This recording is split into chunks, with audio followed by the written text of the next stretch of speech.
We will now call the Cotati regular city council meeting to order. Can we please begin with a roll call vote? Councilmember Lemus. Here. Councilmember Harvey. Here. Vice Mayor Ford. Here remotely pursuant to AB 2449, the Contagious Illness Just Cause.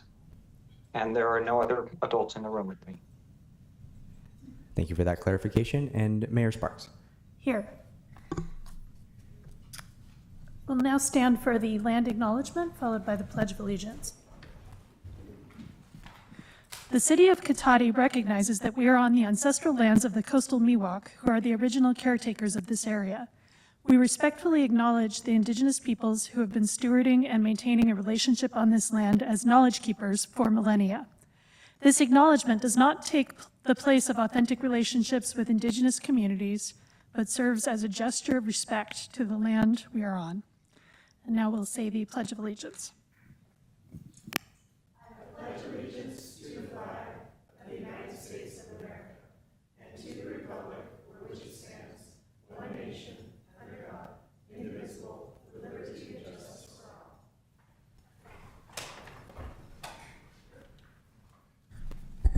Thank you. The first item of business tonight is the approval of the minutes from our last regular meeting on July 9th, 2024. Is there anyone on the council who has a question or a comment or correction to the minutes? All right, seeing no corrections, let's go ahead and open it up to public comment. Is there anyone in the chambers tonight who wishes to make a comment about the minutes from our last meeting? Can we go to Zoom, please? Thank you, Mayor Sparks. Speaking to our Zoom attendees, if you would like to make a public comment on approval of the minutes, please use the raise hand icon.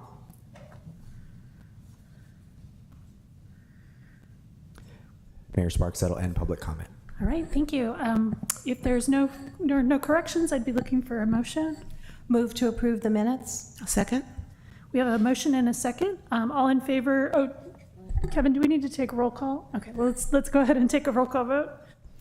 Councilmember Lemus. Yes. Councilmember Harvey. Yes. Vice Mayor Ford. Yes. Mayor Sparks. Yes. Okay, so the minutes are approved unanimously. Please bear with me as I read some announcements. Meeting orientation for new attendees and viewers. In conformance with the Brown Act and the adopted City Council rules, the meeting agenda includes items labeled as action items where the City Council may consider the item. If the City Council considers the item, citizens will be afforded the opportunity to provide comments relevant to the item being discussed. The meeting agenda also includes a citizens' business item, which is the designated place on the agenda where citizens have the right to say whatever they wish. However, the Brown Act prohibits the City Council from taking action or considering any item that is not on this agenda to ensure that other members of the community who wish to provide comment are notified in advance through a properly noticed meeting agenda. Measure S supports police services, a variety of recreation programs for all ages, and the maintenance of our streets, parks, and public buildings. See details on the web at cotaticity.org. Citizens interested in receiving City of Cotati community alerts via text or email are encouraged to enroll with Civic Ready by signing up on the city's website, www.cotaticity.org, under the How Do I link at the top of the homepage. Like always, we'd love to hear from you, so please feel free to contact the city at 707-792-4600 or info@cotaticity.org. If you have a non-emergency issue after normal business hours, you can contact us at 707-792-4611. And of course, if you have an emergency, please contact 911. Continue to look for updates on the city's website and social media channels available on Facebook, Instagram, and Civic Ready. Great. Tonight we have a proclamation of the City of Cotati celebrating Women's Equality Day. So I'm going to go ahead and read the proclamation. Whereas on August 26th, 2024, we mark the 104th anniversary of the enactment of the 19th Amendment to the United States Constitution, which secured the right to vote for women, and whereas in 1976, the Sonoma County Board of Supervisors established one of the first commissions on the status of women in the state of California with the purpose of promoting equal rights and opportunities that enhance the quality of life for all women and girls and addressing issues of discrimination and prejudice that negatively affect women in Sonoma County. And whereas women now constitute nearly 50% of our workforce, the majority of the students in our colleges and graduate schools, and an increasing number of primary breadwinners, and whereas in 2023 to 2024, Sonoma County women working full-time earned 86% of what men earned, and those women working in agriculture and service areas earned even less. And whereas even with the gains women have made, work remains to be done in many areas that directly impact equal pay for equal work, including access to quality, affordable childcare, affordable housing, and comprehensive health care for women, including reproductive and mental health care.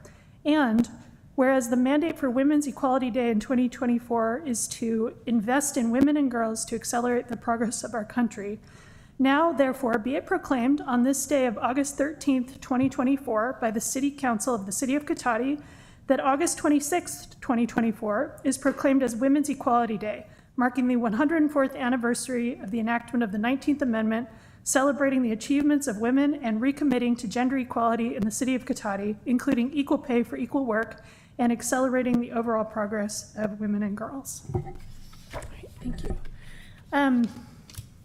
We had planned to have a commissioner here to receive. Here you are.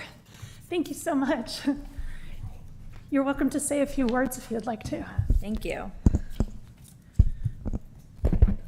My name's Anna Diaz, representing the Commission on the Status of Women in Sonoma County. Coming from District 3, Roseland, I am honored to be here today with you all. Thank you, City of Cotati, for acknowledging this and for adding us into your agenda to celebrate all women and girls. Today, we celebrate Women's Equality Day, an important occasion to reflect on the progress we've made and recognize the work that is still ahead. This day honors the tireless efforts of those who fought for women's rights to own property, to be able to vote, hold political office, and so much more. We are fortunate to have remarkable women amongst us today, our dedicated city staff, public safety employees, and councilwomen. Those contributions embody the spirit of this day.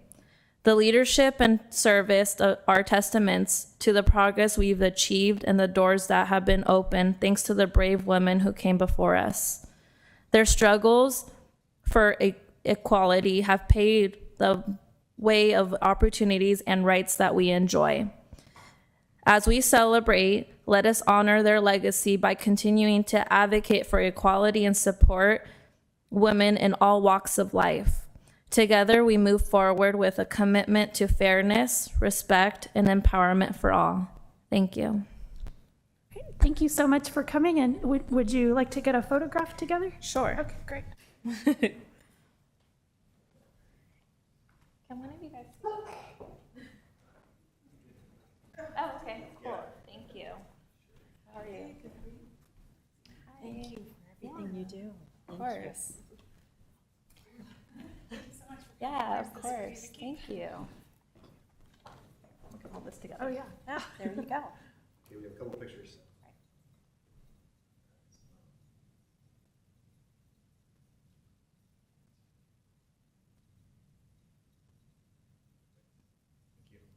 Thank you so much. Thank you all. Thank you for adding us for your last minute. Thank you. Thank you.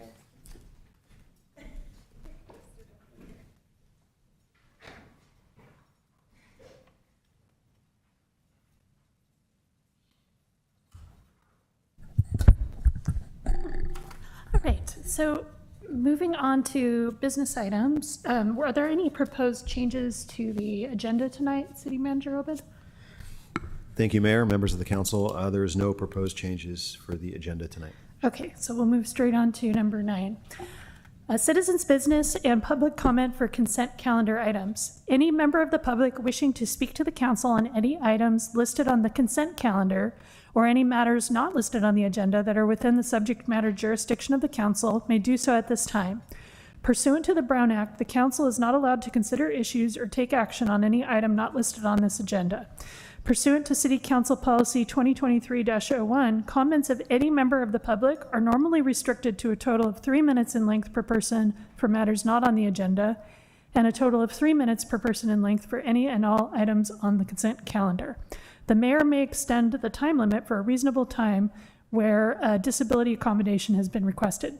To facilitate public comment, the deputy clerk will alert speakers when there are 30 seconds remaining.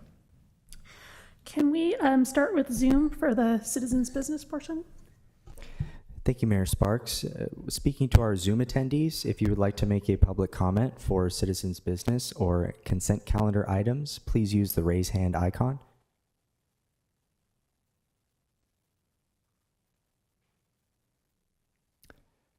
Mayor Sparks, that will end public comment on Zoom. Thank you. All right, thank you. Is there anyone in the chambers wishing to make a comment on the consent calendar or citizens business? All right, not seeing anyone rushing forward to make a comment, we will go ahead and move on to the consent calendar. Is there anyone on the council who wishes to pull any of the consent calendar items? All right, not hearing anybody, I'd be looking for a motion to approve. Move to approve the consent calendar. I'll second. All right, we have a motion and a second. Can we please take a roll call vote? Councilmember Lemus, Yes. Councilmember Harvey, Yes. Vice Mayor Ford, Yes. Mayor Sparks.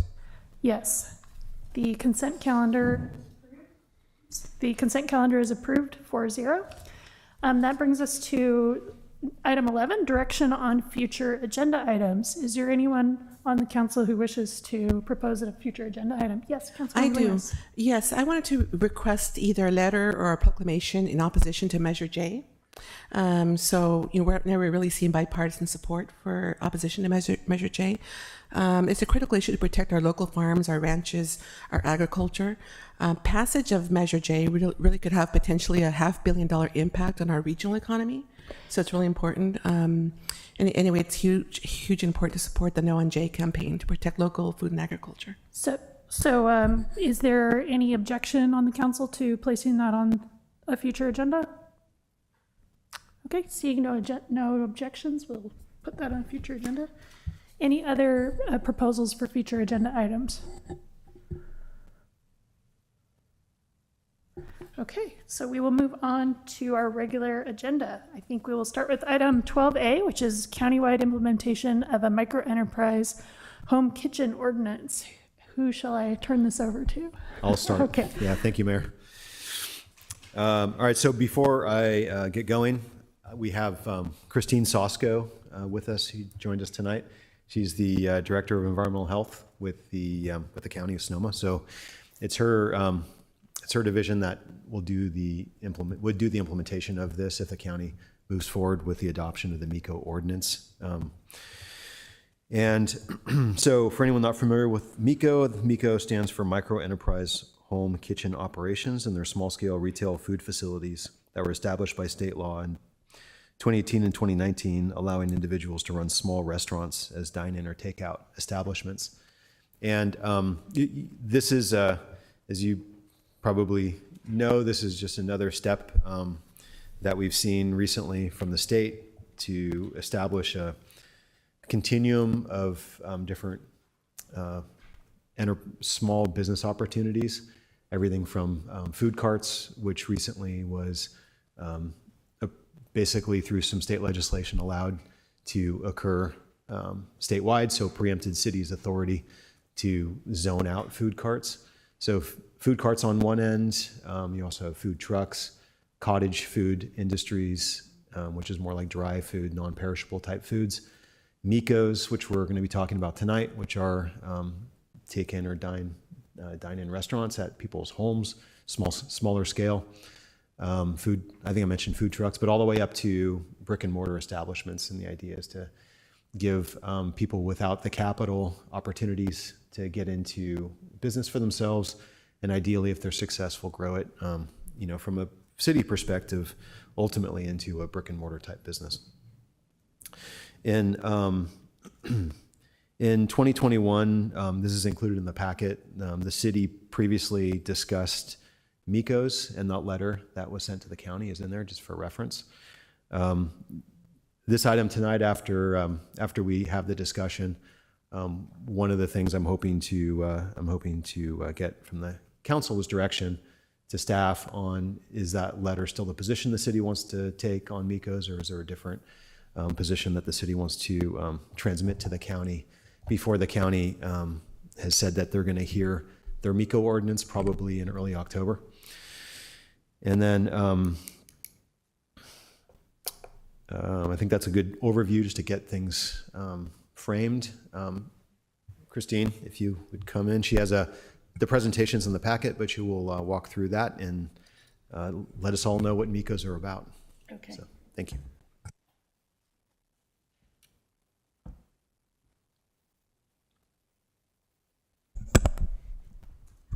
So good evening, Mayor Sparks and council members. Is it all right if I turn kind of sideways while I do this? Keep my voice this way? Okay. So micro enterprise home kitchens, or more commonly known as MECO, and the board, we're looking at to bring something. Check. Oh, thank you. We're looking at bringing a ordinance to Sonoma County Board of Supervisors. It's looking like October 8th right now is the date. Can somebody advance that for me? Sorry. Okay, so a micro enterprise home kitchen basically came about with AB 626, which was in 2018. And then quickly after that, there was a revision, AB 377 in 2019. And then just recently in 2023, there was a further revision. The latest revision expanded the number of meals and also the revenue that's allowed. So what a MECO really is it's a small-scale restaurant that is happening inside a resident's home and basically operated by the resident of that home. And then what's interesting about AB 626 is it's structured in such a way that if the county is to opt in, the cities come in with the county. So next slide. So MECOs were really established to provide that kind of early access for people looking to enter into the food business, but don't necessarily have the capital to start up a full restaurant. It also creates an increase in community access to healthy food. A lot of times it offers kind of unique cultural and regional foods that people can't find other places.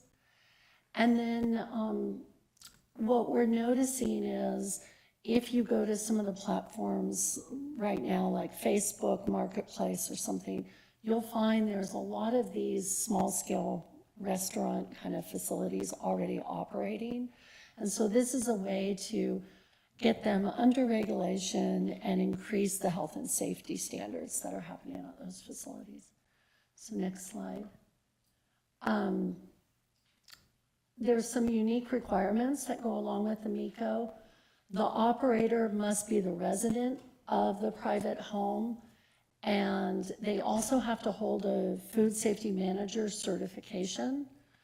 And then the MECO must be their primary residence. It can't be a secondary home, it can't be a vacation home or a motor home. It has to be their primary residence. If that residence is leased or rented, what we want to write into the ordinance is that the property owner will be required to approve the use so that they'll be notified of the use prior to a MECO operating. And then no more than one employee may work in the facility, but any other residents or household member is able to work in that MECO. And then any individual working in the MECO, whether they're a household member or a family member, they also have to obtain a food handler card. So next slide. MECOs require that the food is prepared, cooked, and served on the same day. So there's none of that preparing something a day ahead or like making 3 different kinds of soups and then selling them on one particular day or something. So what you make that day has to be sold that day. Everything must occur in the kitchen of the residence. There's no auxiliary kitchens that can be added, so somebody cannot build an extra kitchen in their garage or out on a porch or something like that. It has to be in their primary residence kitchen. There's no outdoor signage allowed, and this includes even like sandwich boards out on the street or anything like that. And then this is the change that happened just recently, which is the sales are limited to no more than 30 meals per day and 90 meals per week. This used to be 60 meals per week. And then gross annual sales are limited to no more than 100,000 annually, and that used to be 50,000 annually. And meals can be consumed on site, picked up or delivered through an employee, or also this intermediary, which those intermediaries are registered with California Department of Public Health. They're not your Uber or Grubhub or any of that. They can't use those kind of services. They also can't do like catering or sales from a food truck or a food cart. Next slide. Environmental health is limited in that we're only allowed to conduct one routine inspection a year. But we are allowed to go in and investigate if there's a complaint or a suspected health hazard. And then MECOs are exempted from a couple of the requirements that are required by restaurants. So those are really the dedicated hand sink and the separate dishwashing prep sink. They can just have the one sink in their kitchen and use that for all their preparation and hand washing and everything. They're not required to have the same like Ansel system and a hood for fire safety that a restaurant is required to have. And then animals are excluded from a restaurant kitchen and area, but they're not excluded in a MECO. And then also the ADA requirements are not applicable in a MECO. Next slide. So this is back to that decision to opt in. If the county makes the decision to opt in, the cities also have to opt in. And so this is part of why we're here today, to talk to you about this and to kind of see where you stand on this and what your feelings are as far as moving forward with MECOs. And then they're also automatically this right use as far as residential occupancies and then zoning, which basically means that our local zoning and building regulations do not apply to MECOs. So our local zoning ordinances would not apply in this case. And then their only requirement would be to have a health permit. And they're also, within the regulations, it requires that there's like one point of contact, and that would be environmental health would be the primary point of contact. It doesn't preclude us from contacting you to find out if the approval would be okay based on the general plan in our proposal. And then also it does allow for enforcement of noise and nuisance ordinances. So if there was a noise or nuisance issue, we would work with the local city code enforcement and investigate. So next slide. So environmental health, our regulatory authority, like I said earlier, is one inspection every 12 months. They do have to be scheduled. They're not impromptu inspections like they are in our restaurants. And then we have the ability to do additional inspections in response to complaints. They would be exempt from the placarding grading system, so they wouldn't have the red, yellow, green placard out front. And then their permits would be renewed annually. And then as far as our partner agencies, code enforcement, cities, police, fire, we would work together on signage, noise, nuisance, crowding, traffic, anything like that that would be occurring. Next slide.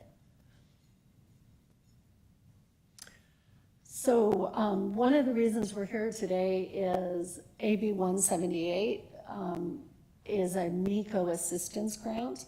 And we applied for that assistance grant. We received $138,000 in grant funds. And it's for fiscal year 23-24 and 24-25. It assists with the costs associated with the development of the MECO program. It does not require that we go forward with a MECO. It's just in the development of preparing items and such. There is another little piece that goes along with this grant. There's $20,000 that are available to each of the local jurisdictions, so each city, for code enforcement actions that might occur at that time too.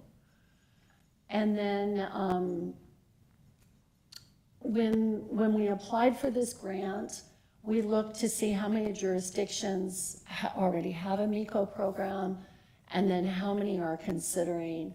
And at this time, when we looked at it, it was 14, it's now 15, because Contra Costa has now implemented. So 15 jurisdictions have the program, 17 jurisdictions are currently considering, or 16 are currently considering.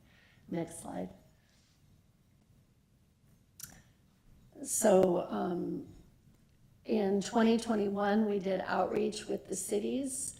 At that time, we received comments back, and our comments were really supportive of the program goals in general, but I think there were concerns and there were differing positions on whether we should move forward or not with this program. And next slide. And so today we're sitting here with kind of these policy options and considerations. What we're looking at, we were directed to return to the board in September of 2024. Turns out it's going to be October 8th. It's been pushed a little. And we're supposed to bring a draft MECO ordinance at that time.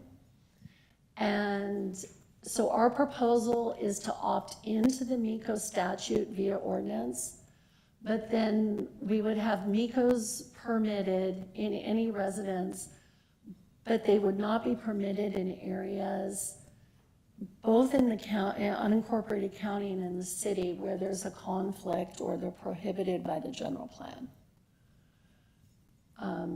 Next slide. So next steps are really let the county know if the city supports or has concerns or that, or any questions or concerns, please feel free to reach out to me. And next slide. And there's my contact information. Thank you. Great, thank you so much. And can we keep you up here for a few Sure. minutes for questions? Okay, great. Does anyone on the council wish to ask a question? Yes, I see Vice Mayor Ford's hand up on Zoom. Sure, thanks. Thanks for the presentation. If we could go to slide 11, if you could back up a couple, Kevin, that'd be great, or whoever's control, Sonia. Kevin, would you be able to back it up to that slide? Back 2 slides. I just want to ask about this statement that permitted in any residence, that's clear in the state statute. But what do you mean by would not be permitted in areas of where they're prohibited by our general plan? So in general, our general plan does not allow restaurants as a land use that's not permitted in residential zones in our city. So those two parts of that sentence seem to conflict to me. Can you kind of explain that? Yeah, so the MECO ordinance, it requires, it doesn't allow for us to put zoning restrictions on anything, but it does allow for us to,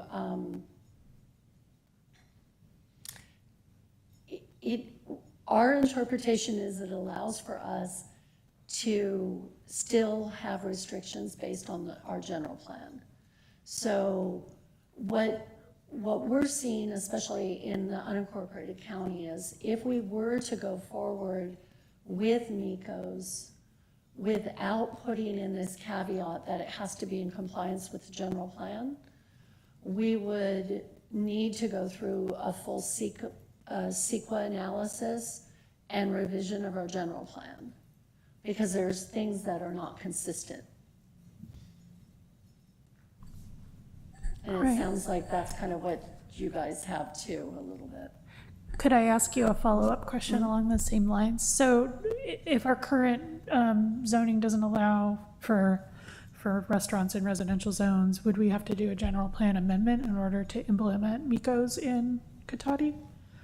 Our understanding right now is that if your general plan would not be consistent, what we would be, once this program is implemented, we would be asking for your approval and asking if that use is consistent with your general plan. So your response could be that, therefore, it's not consistent. Okay, thank you. Did you have anything to add on that? Well, I was just going to say that, so the distinction here is the zoning ordinance versus the general plan. Yeah, our zoning ordinance, right, so we would be, when they ask that question, we'd be referring to our general plan document to see if it would be consistent or not. And, you know, before the meeting, after we spoke, before the meeting, Noah and I looked at the general plan land use tables, and it appears, at least based on the initial review, that that our general plan would allow MECOs. The zoning ordinance doesn't, but that doesn't matter in this conversation, because the state law prohibits us from zoning out MECOs from residential areas. So what the county's talking about is relying on the general plan designations. So you're one step higher. You're basically the top of the pyramid, top of the planning pyramid. And so in our case, even though our zoning, which is one level down, prohibits it by exclusion, basically, it doesn't say it's an allowed activity, so therefore it's not allowed. The general plan, which is one step higher, does have a provision in all the residential zoning districts, all the residential land use zones, that says in these zones you also can have associated retail activities, which, at least in our initial read, would probably allow MECOs, in addition to any other kind of retail activity. Okay, thank you so much for that clarification. Does that answer your question, Vice Mayor Ford? Okay. Does anyone else have? Yes, Councilmember Lemus? Hi, thank you for being here, Christine. Thank you. I had a few questions. Are the MECOs, my understanding is they're not limited to underserved communities. They're in all communities and in the unincorporated, and then cities that allow it under their general plan? Correct. Okay, so anywhere, okay. So what about if, like, parking and noise, then we're to use our local police department for monitoring that if there's complaints of parking and noise and that? Okay. Is there any limits to the number of MECOs in a particular area, like any particular community? Not at this point. Okay. We have seen some counties have limited the number starting out, like they've done like a pilot project on limited numbers in different areas. Will this be like a pilot? It will be monitored, like, say, or looked at in a year to see kind of, what kind of reports have come back, or, what the review? I think at this point we were proposing actually an ordinance that would just kind of start everything, and there would be monitoring on it, but it wouldn't be a pilot, so it wouldn't have a sunset date. Okay. The alcohol, I understand the ABC has to permit that. How will that be monitored? The ABC is really interesting. They're very vague when you ask them the question. Basically, what they're stating is that a MECO, because it is considered a restaurant, could actually have an ABC license. But as we've been talking to other counties and then Cook's Alliance, who does a lot of work with the MECOs, what we're finding is nobody has gone through the ABC process at this point, or not that we're aware of. And I think the ABC process is kind of prohibitive because your home becomes like a bar. And so you're under all those time restrictions and alcohol restrictions and everything that you would be under if you were operating a bar. Also, it's prohibitive because of the revenue, and your revenue would increase, and therefore you wouldn't be able to do as many food sales. So we're finding that nobody's really attempting it at this point. Okay. So no one's attempting to get the ABC license, but there's no information or on any Mikos in other areas that have tried it and maybe. We Not have aware. not found anything at Okay. this point. And then you mentioned that health permit would be like the only requirement, health permit. What about taxes or business licenses? The way this regulation is written, I shouldn't say the ordinance, the way the regulation is written, all of that, it has to file through one agency. So I have to check into that because I know it has to go through one agency, but I don't know if there's an ability to charge, through another agency. I have to check into that. The other thing is the new grant that we got, you're able to cover permit fees. So we're looking at covering permit fees for the first year for the new operators and such too. You had mentioned that there was no sunset. So does that mean that a Miko could kind of be in existence for 20 years or something, or? As long as there were no violations or concerns with it, yeah, it could operate for 20 years. Okay, those are the questions that I had right now. Thank you. Questions? I'd like to piggyback on that one first. You said it can stay in operation as long as there's no violations. Who is keeping track of that? Because it sounds like it could go to the fire department, it could go to the police department, it could come to you guys, it could come to us, so who is that central point that's going to say that, well, gee, they had this kind of violation and that kind? Is there someone that's going to coordinate that? That's us. And so do you have a policy that says if you get X number of violations, we're going to rescind your? We do not have a policy written at this point, but the idea is if an ordinance were to be passed, then we would spend a lot of time setting up the implementation of the program. And those are the kind of factors that would be considered in the implementation. So like in our current program where we have the placarding program, if you receive a closure, you have to come in for an office hearing. If you receive 2 of the yellow placards in a row, you have to come in for an office hearing. So there's kind of enforcement and education built into it, and we would be building that into the Miko ordinance also. And do you have a time frame for that? Because I worry we could get someone up and running and with no policy, they could run amok, and because you don't have one, there's no way for you to shut them down. Yeah, what we're looking at is if this item would go in October, we would set out the implementation date to make sure that we had enough time to not only be able to put all those processes in play, but also to do some community outreach and education too. And secondly, it was asked about sunsetting and pilots. Why is it that you're not choosing to pilot first while we get all of these bits and pieces together? Because what if something really goes wrong? Yeah. I don't really have a firm answer on that. What I would say is, I think back in 2018, when some of the counties started with Mikos, they did what they considered a pilot. But since like 2020, 2021, we haven't been seeing the pilots come out anymore. Everybody's just been implementing. Okay. I saw nothing in here about fire requirements. So I'm assuming, based upon that, that the fire department gets no say in any of this, if there's a fire issue.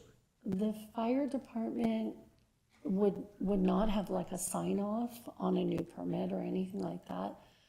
What they would have is you have environmental health specialists who work closely with fire in all the other restaurants. So definitely if there was something noticed in a facility, we would be contacting fire to come in and assist. And is it your intent, both from a fire department as well as it sounds like we can't even do business licenses or anything, for us to be notified, here's the 10 or 20 or 100 in your community, so we and the fire department, so we know, what's out there, not are surprised if we get a call for something? Yeah, definitely. So the way we were looking at structuring this ordinance was, if a new application comes in, we would actually send that over to Cotati to look at and approve based on the general plan, and then send us that feedback. So that would be kind of the first touch. But then also, environmental health is required to keep a website, a public-facing website, listing all our facilities and all our inspections. So everything would be showing there, and you can sort on that website by Cotati, so you'd be able to find it there. But we also have an extensive database system, so there's no reason we couldn't be sending you quarterly updates or annual updates or something like that. I don't see an issue with that. And if I understood the conversation about the general plan, it sounds like it's just a one-time conversation with you guys that says, yes, our general plan allows it, or no, our general plan doesn't, that it wouldn't be each one, that it's like we're either in or out. I think what we're doing is leaving that up to the cities to make the decision on how they want to do it. I can't quite remember the proposed language for the ordinance, but it's written in such a way that as a city, you could provide us with all the details of your general plan and say, this is where it would be accepted and where it wouldn't be, and let us make that decision, or have us connect with you to get that approval. And so it could go either way. There is a little caveat in there that, like, if we reach out to you and we don't hear from you for a couple weeks, then we make it based on our best of our knowledge kind of thing. So as part of you working out the details once this goes, I'm assuming that's where you'll work out how complaints will be handled? That'll be a fair? lot of, yeah. Okay. And a lot of coordination with, code enforcement from the cities and such. I think there's a lot of education that's going to have to go on with several of our agencies on how are we going to respond to these situations. The one thing I can say is I've talked to the counties that have implemented, and they have had very, very few complaints. And like 90% of the facilities are operating as takeout or to go. They're not operating a restaurant. Some of the ones that are operating as a restaurant are like really small little boutique. This is to your question of, are they the underserved communities or other communities? These are more a high-end community, and it's a chef doing a real special dinner. And, they've got like cute little gazebos in the backyard, and they're doing a little private dinner or something like that. Okay. And lastly, you made a comment that said that the food must be made that day and sold that day. How will anyone manage that? I mean, that's a statement that's being made, but if you're only speaking to them once a year, I don't know how anyone would ever know that. I think a lot of it will be us monitoring their menus. Because based on the kind of food that they're making, we can tell whether it could actually be made in the same day. So there's some foods that you have to do prep the day before, and then you would sell the next day. So those items we would be watching.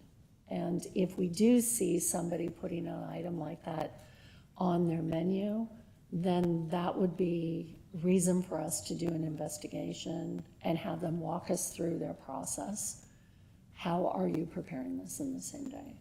So put another way, would it be fair to say if you saw one of these with the same menu every single day, that you might think that, well, maybe they do it all on the weekend and they just sell it all week? Yeah, Is that? yes. Okay. That's possible. Thank you. Thank you. Let's go back to Vice Mayor Ford. Thanks. One more brief question. So one about the coordination of complaints. Nobody's going to call county environmental health when they've got a complaint about one of these in Cotati. They would call the city, and I don't want to put an extra burden on our staff of having to coordinate with county environmental health when they need to do a code enforcement issue. So I'm hoping that that the city will just proceed with its code enforcement procedures and let you know that it's happening with a MECO. So I don't know if you have any more to say about the coordination, but my main question was, does the state code allow the county at a later date to unsign from the program and stop issuing new MECO licenses? So is this a one-time county's in, we're kind of in for good, or would the county have the option in 5 years to say, you know, I'm in favor of going forward, but I would want, if something unforeseen happens, for there to be a way for the county to pause. Yeah, I think to your first question about code enforcement and coordination, environmental health would be there to help assist. And, you know, if you want us to come out and assist on a code enforcement violation when it's related to a MECO, we'd be more than happy to do that. That doesn't mean that we have to be there and you have to call us for that. But we would appreciate a call letting us know that there's an issue so that we can investigate it. As far as this ordinance, what they're considering right now, opting into the ordinance.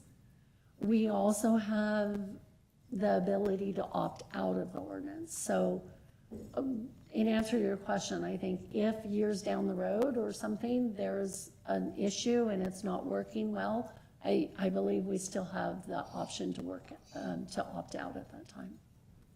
Okay, thanks. Mm-hmm. Thank you. Councilmember Lemus? Yes, a follow-up question. The database of information complaints, is that transparent where communities can see what are, the complaints in our areas, or like for the cities, or is that something that will be transparent information? Not the complaints. We don't post complaints. What you can see is if you were to pick a certain restaurant and you pulled all the inspection reports, you might see that we did a complaint investigation. But we don't post complaints because we want to protect the complainant in that case. Okay. Would the city be notified if you were receiving complaints about a MECO within Cotati? Yeah, certainly. All right. Any other questions from council members? I had questions written down, but y'all asked all of them. So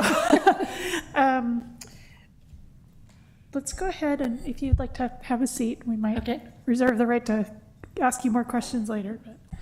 But let's go ahead and open up public comment. Is there anyone in the council chambers who wishes to make a comment on this item? Okay, can we go to Zoom, please? Thank you, Mayor Sparks. Speaking to our Zoom attendees, if you'd like to make a public comment on this item, please use the raise hand icon. We do have a hand raised. Lauren Wolfer. Lauren, you have the floor.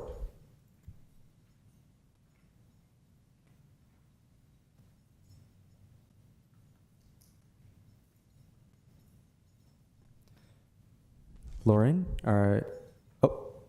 if you can unmute your microphone. Oh, sorry. There we go. Okay. So sorry. All right. Everyone can hear me? Yes. Perfect. Okay. Good evening, Mayor and Council. My name is Lauren Wolfer, and I am the Outreach and Advocacy Director for Cook Alliance. We are a nonprofit dedicated to legitimizing the sale of home-cooked food. I am requesting your support for a microenterprise home kitchen operation program in Sonoma County. Our organization spearheaded the legislation that originally created the MECO permit in 2018. And since then, we have actively supported permitted home-based culinary businesses across the state through education and resources, witnessing their success firsthand. We have collaborated with counties and environmental health departments throughout California on the implementation of MECO programs, along the way collecting data, tracking progress, and offering technical assistance to entrepreneurs. We are currently working closely with Sonoma Family Meal as they advocate for the implementation of a MECO program in Sonoma County. We are very grateful to Sonoma County Health Services for their extensive work in developing this program. A MECO program will enhance food safety and make more education and resources available to the home cooks that are already operating informally in the shadows. This would also provide the community with access to one of the most affordable pathways to culinary entrepreneurship, fostering new small businesses, increasing access to fresh food, and creating a more resilient and diverse local food system. Throughout California, the MECO program has upheld an excellent health and safety record, with new jurisdictions continually choosing to participate. Furthermore, we found that earlier concerns that have been expressed by cities about potential nuisance issues, which are very understandable, have not materialized. For example, the San Diego Health Department has been closely monitoring their MECO program and has reported that thus far there haven't been any major risk factor violations observed, no reports of foodborne illnesses, and no reports of community impact complaints. Additionally, a 2-year case study of the legal MECOs in Riverside County, the first county to opt in, conducted in 2021, found that there were 0 food safety complaints and a 98.5% code enforcement compliance rate, with literally only 2 code enforcement calls within this period. This reflects the pattern that we have observed with every other county in California. And I also do want to clarify that the state law does allow cities to require that MECOs obtain a business license. Most of them do, so long as this requirement applies equally to businesses. And I just want to say that our organization is also currently working to disperse $1.5 million in state-funded equity grants through our education program called Cook Academy, which is a comprehensive 8-week business skills training program that provides each graduate a $3,000 grant to kickstart their MECO business. Residents of Cotati and all of Sonoma County will be eligible for these grants if the county moves forward in establishing a MECO program. So thank you for the opportunity to speak. We really hope that we can count on Cotati's support in building a culinary industry that is inclusive and supportive of economic growth for all. All right, thank you very much for the comment. Are there additional comments? That was the last hand. Mayor Sparks, that will end public comment on this item. Thank you. All right, thank you. So I'd like to go ahead and open it up to council discussion. Would anyone like to start us off with any thoughts you'd like to share? Yes. Sure. I wasn't sure if I heard from the speaker that some jurisdictions do require business license. That's what I thought I heard her say, and I don't know if that's something Yes, that can. Can you speak to that? Is that accurate information?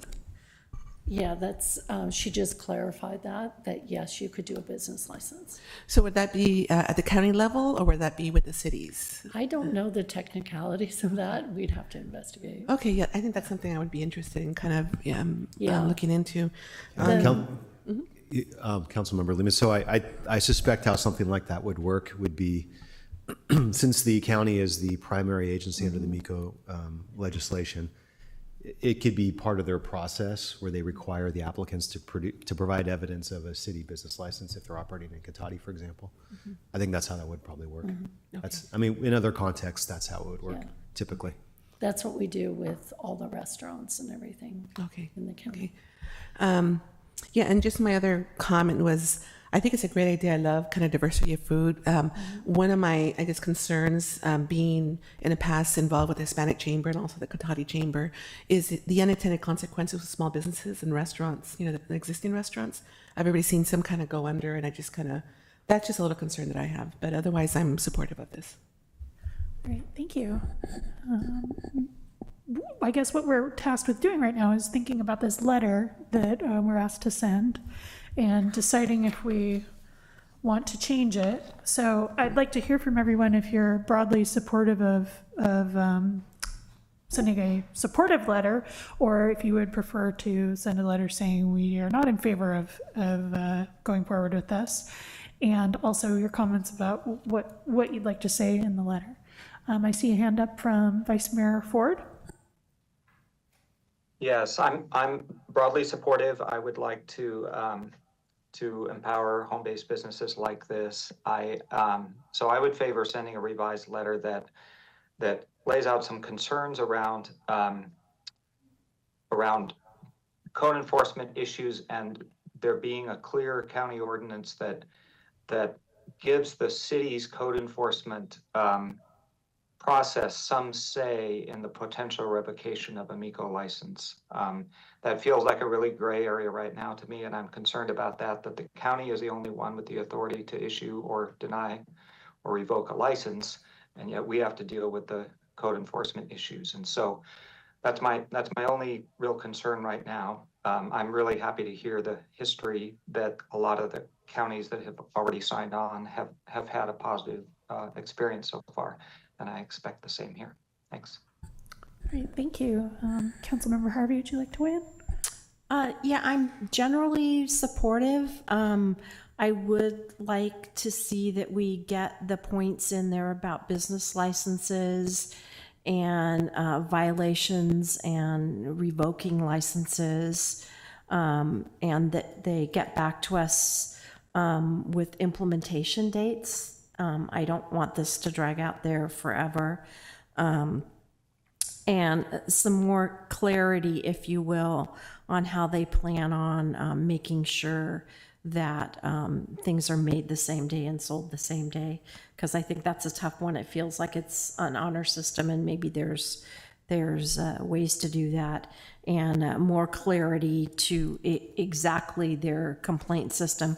Because one of the things that we put in our last letter, and I don't want us to, kind of get into, was, any kind of we said expensive and time-consuming nuisance abatement proceedings. So I would hope, it sounds like other areas haven't had this problem, but, you never know. So I really wouldn't want us to get into that. It sounds like the issues around them being allowed here, from what I hear from Noah and Damien, is that they're allowed. That was originally my concern there. And I guess, I guess that's it. Yeah.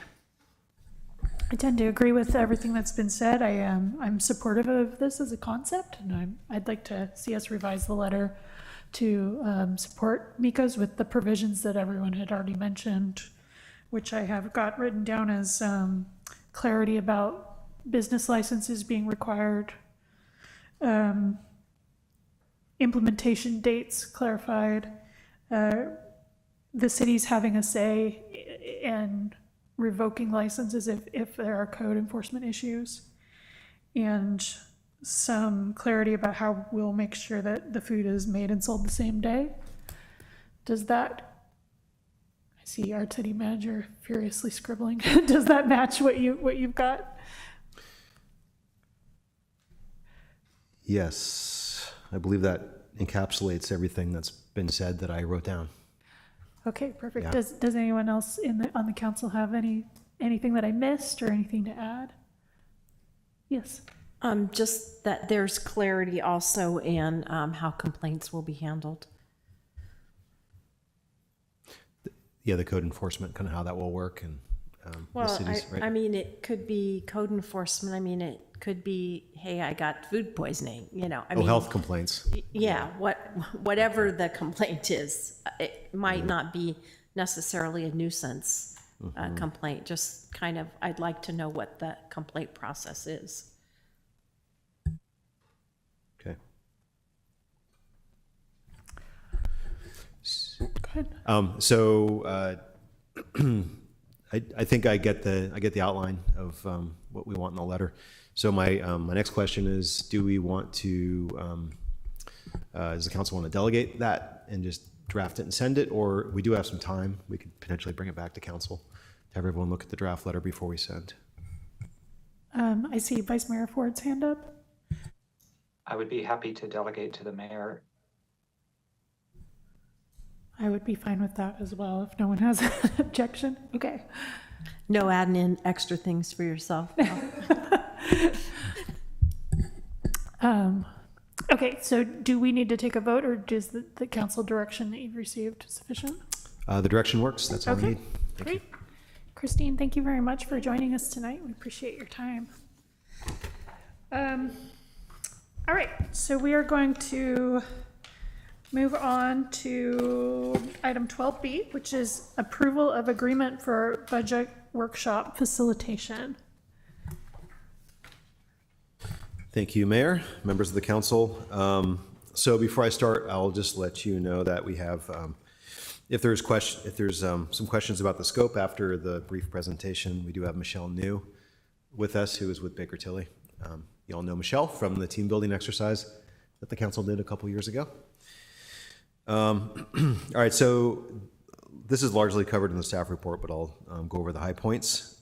During the budget workshops for this last year, in 24-20 for this 24-25 budget, the city council indicated that they are interested in exploring a 2-year budget beginning with our next budget cycle, which would align with the election cycle. So as potentially new council members are seated, they would embark on that 2-year cycle at the outset.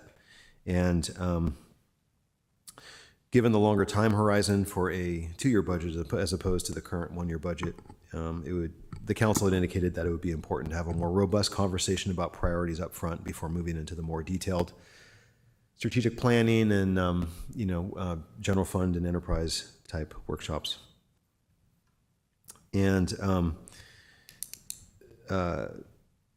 so that's how we ended up here today. Given the positive experience working with Michelle and the Baker Tilly team last time, staff reached out to them to explore what, given their experience working with numerous other cities, how this might best be facilitated, this transition with a 2-year budget cycle. And Michelle and her colleague developed the proposed scope that's attached. And although I will just add, and this is also in the staff report, but although it doesn't say specifically anything about housing priorities, given that the importance of that in the community, that could be something that could be added, as well as potentially revisiting the mission and vision for the city as a really high level start to a more in-depth discussion about overall council priorities. And I did confirm with Michelle that that those could be folded into this process with no change to the scope or fee. And with that, I'll just leave it there, but I'd be happy to answer any questions. And like I said, Michelle's also available if you have questions about the scope. All right, thank you. Are there questions from council members? I just had one question, which I've shared with you privately, which is that when we did our team building, which was really excellent, I thought it was really useful, the fee was substantially lower, and the fee on this is almost twice as much. So I'm curious, is there any option to do maybe like a scaled back version of this planning process that might come in at a somewhat lower fee? The team building was about $16,000. This is for the fees proposed for $25,000. Okay. And in terms of the scaling back, I'm given what we were trying to accomplish, I'm not aware of a way to, but I'll ask Michelle if there's any ideas to scale back to potentially save some money. Okay. I'm happy to answer that. There's two key differences in this proposal and the workshop that we facilitated about a year and a half ago. The first is there's a lot more advanced preparation involved in this project because it is around facilitating the conversations around priorities. So where we had the team building last year, we did interviews with council and we developed the materials. Here, we'll be doing those interviews as well. And then in between the interviews and the facilitation of the actual workshop, we'll be working with Damien and his staff to identify the key projects that are ongoing with the city, and then those that the departments anticipate in the future, and lining those out for council so that council is aware of everything on the table to be considered for prioritization. In addition, we would be developing vision boards. And that really helps to reflect what we hear from you in the city council interviews. So staff can really see and envision what you're expecting for those projects that you're looking at. There's a potential for scaling back a little bit, but it wouldn't be significant. It would be removing those vision boards. So that wouldn't be significant. We'd still have to do a good work. Another reason that this is a bit more expensive than the prior project was we included costs for 2 facilitators for this project. In the initial project, we had 2 facilitators, as you know, but the cost was based on a single facilitator. We decided to bring in a second facilitator midstream, and we charged for that. So there's a significant cost difference for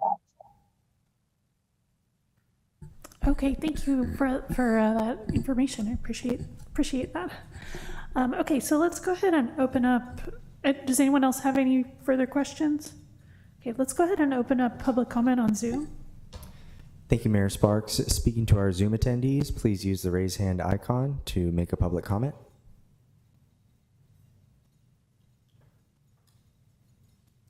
Seeing no hands, that will end public comment on Zoom. Thank you. All right, is there anyone wishing to make a comment in the chambers? Okay, seeing no takers, that will end public comment. I'd like to open it up to the council for discussion. How do we feel about this? Do we want to move forward with this? Any thoughts? Vice Mayor Ford? I'm happy to jump in. I think going to a 2-year budget is both a good idea and a heavy lift for us because it's not our normal process, and it will require us to take this longer view that the scope outlines. So I think that the especially folding in the high level vision and mission kind of work is important here. And I would, especially the first time we do this 2-year budget, I'm in support of taking on this scope and going through this process. All right, thank you. How do you feel about this? Councilmember Lemus? Councilmember Harvey? I'm really kind of indifferent. I mean, I don't disagree with what Vice Mayor Ford says it is our first 2-year. I mean, I think we've hammered on our mission and goals and all that, you know, pretty hard. I don't know that we would change them just moving from 1 year to 2 years, but, you know, people seem to enjoy having it this way, so I'm not opposed to it. Okay.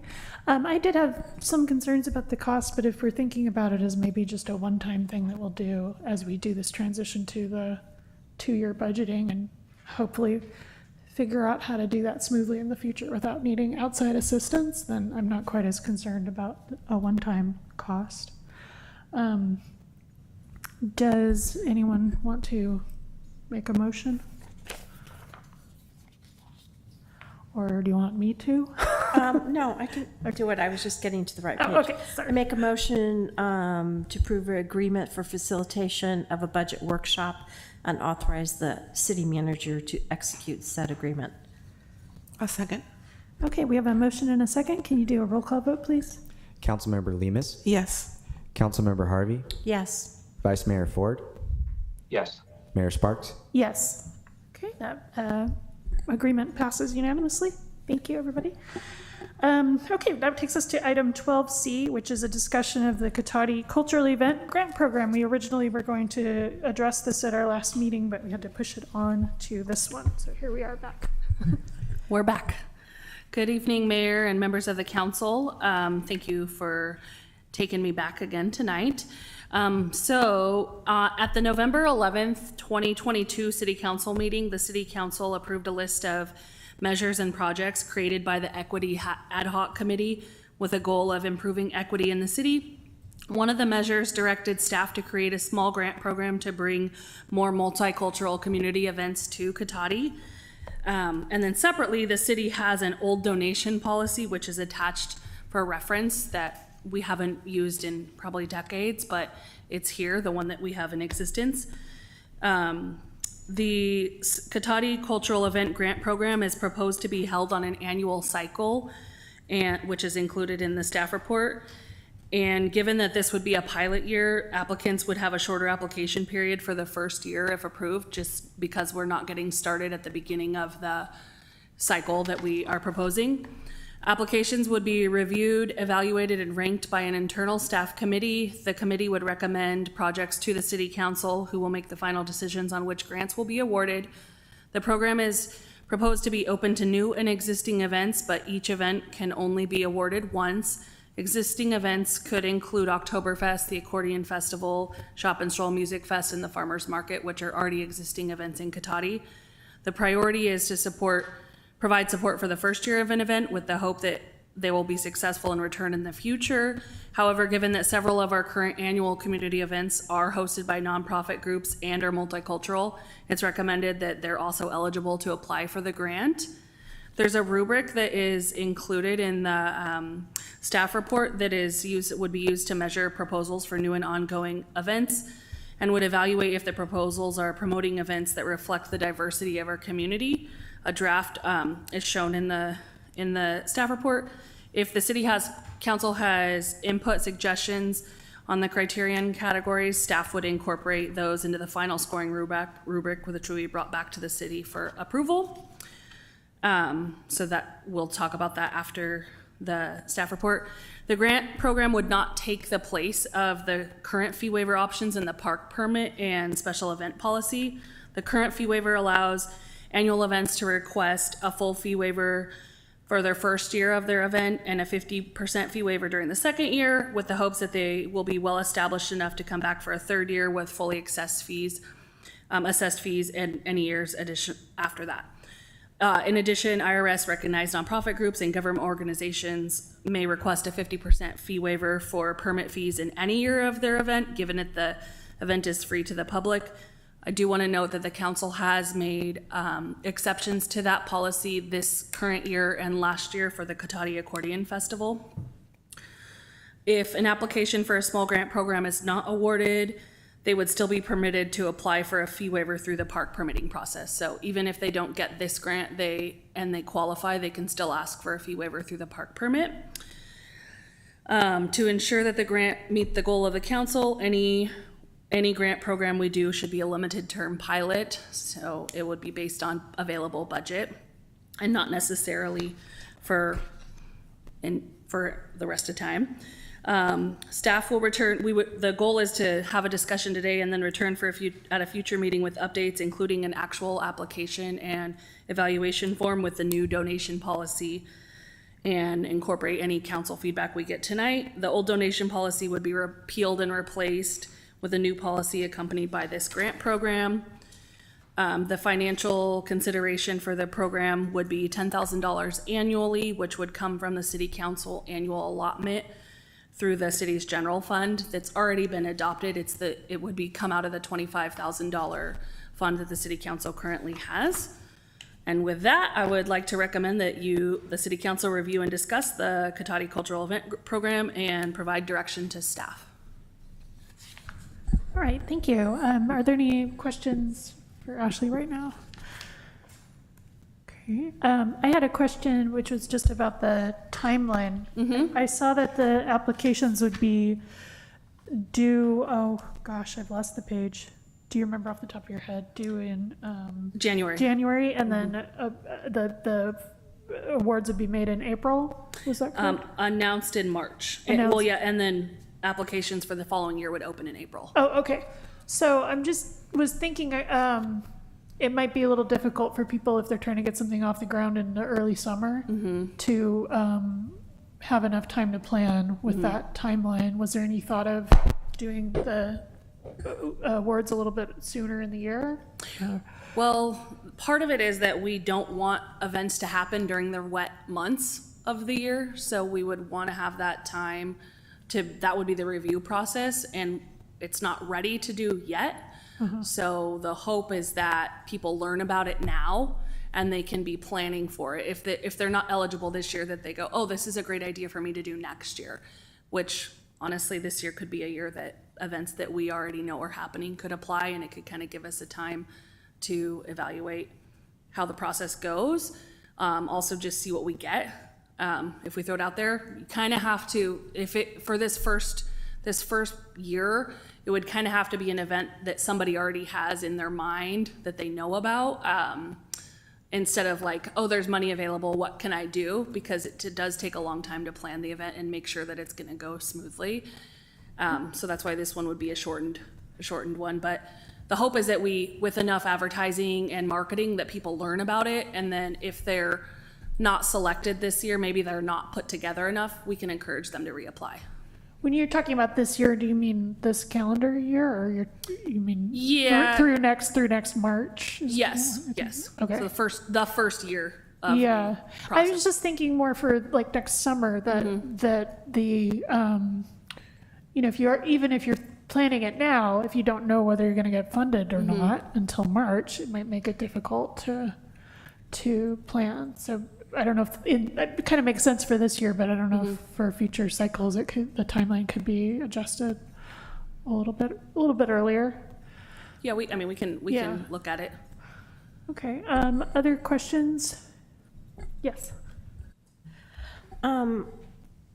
There's a section that says what happens if an awardee cancels their event after receiving a grant, and it states that the awardee will be responsible for returning all grant funds. Do we have any thought process on how that will really work? Let's say we give someone money in April and their event isn't until October, and they decide in, I don't know, the 1st of October that now they're not going to do it. Are we realistically going to get those funds back? I mean, it would be the same as anybody that owes us funding, so that has outstanding debt to us, would be bills and then potentially following up with collections and not letting them host any other programs or events until those bills are paid back. Okay. Or they could potentially transfer too. So that would be the first hope, is if it's something like weather related, that we just transfer it to a different date. Okay. I just was wondering if you had thought about that, because oftentimes people spend the money and then they say, oh, sorry, I don't have that money. So we would just kind of go after them from that perspective. And then secondly, if this is, extremely successful, let's say it's extremely successful, I am making an assumption that the council can raise that amount if we so desire to do that, because we want to invest in that. Is that fair? So it is council's budget. They are, it's in their discretion to raise that. Yeah. Okay. I just wanted to be sure. I mean, what if it's wildly successful and we, get a lot of them and we want to encourage that? I want to know that we, can let people know that we may change that amount. Thank you. Yes, Councilmember Lemus. Yeah, I'm just curious. I know that it came out of the Equity Ad Hoc and it talks about multicultural community events. Is there anywhere like a definition of what that means? I mean, I know the rubric include information like diversity, inclusivity. I mean, is this like BIPOC, underserved communities, LGBT? Is there anywhere that we can add some kind of description so people know that there's the events to qualify for some of these should touch on an element of multiculturalism? Yeah, and that's kind of what we're looking for, is if there's something specific that the council wants, that's what we're here, like, what I'm here for tonight is to take those suggestions. So if that's something that you want to add in there, then let me know, and that's what we can come back with. Okay. Yeah, I think that would be good to have more definition in the rubric so that the rubric can, maybe weigh more heavily some events that are bringing more kind of multicultural events. Yeah, I had a few particular suggestions that I'll bring after we do public comment too. Yeah. Okay, any other questions? All right, let's go ahead and open this up to public comment. Would anyone in the chambers like to make a comment? All right, let's open it to Zoom. Thank you, Mayor Sparks. Speaking to our Zoom attendees, please use the raise hand icon to make a public comment.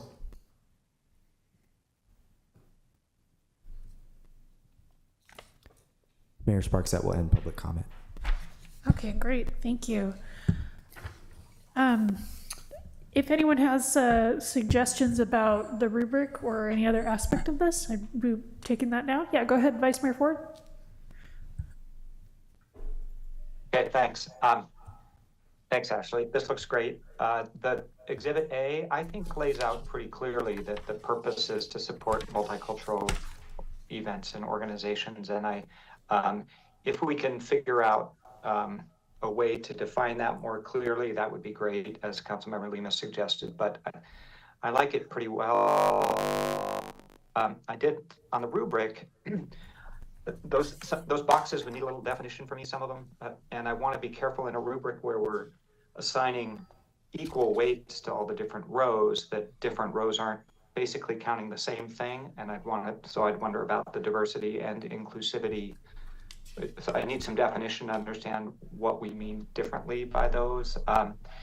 The one about relationships to the city's strategic goals feels like too much of a catch-all, and we should actually look at those strategic goals and just make sure they're actually recognized in in the other rows.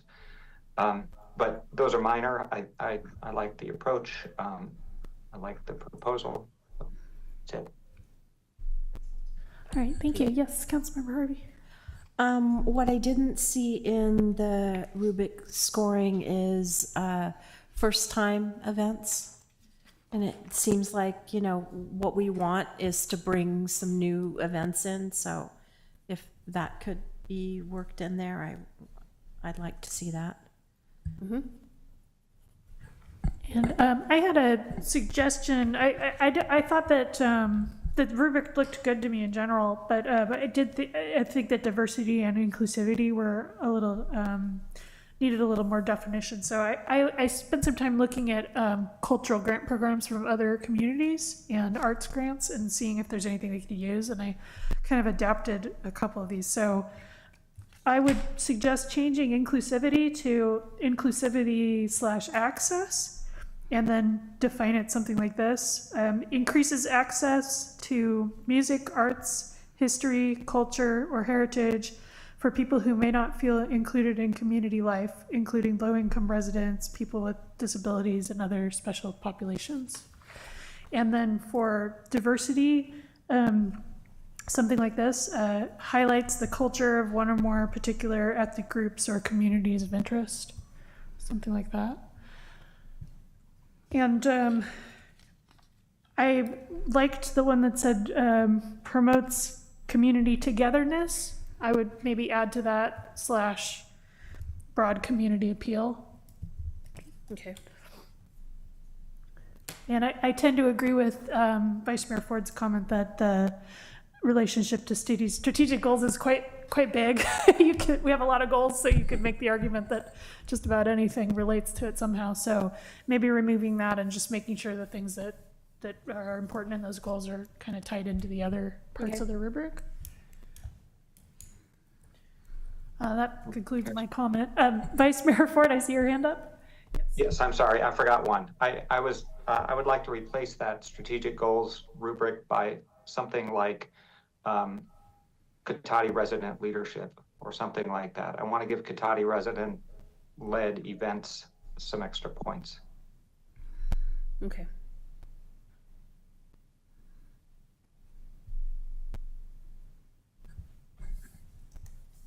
Actually, I might say that as Cotati resident or Cotati business owner.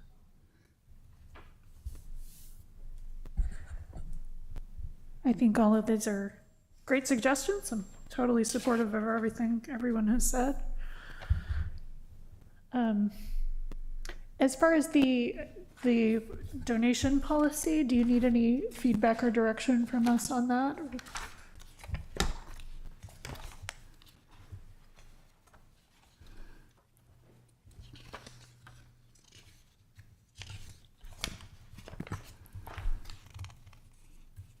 I think we would just be looking to replace it with this program for now, Yeah. I unless was- there's something else that you wanted to put in there. Well, that was sort of my question for you, because we had some groups coming to us asking for money that wouldn't really necessarily qualify under this as a public program. Like, I remember the grad night people came, and it's not really a program open to the public.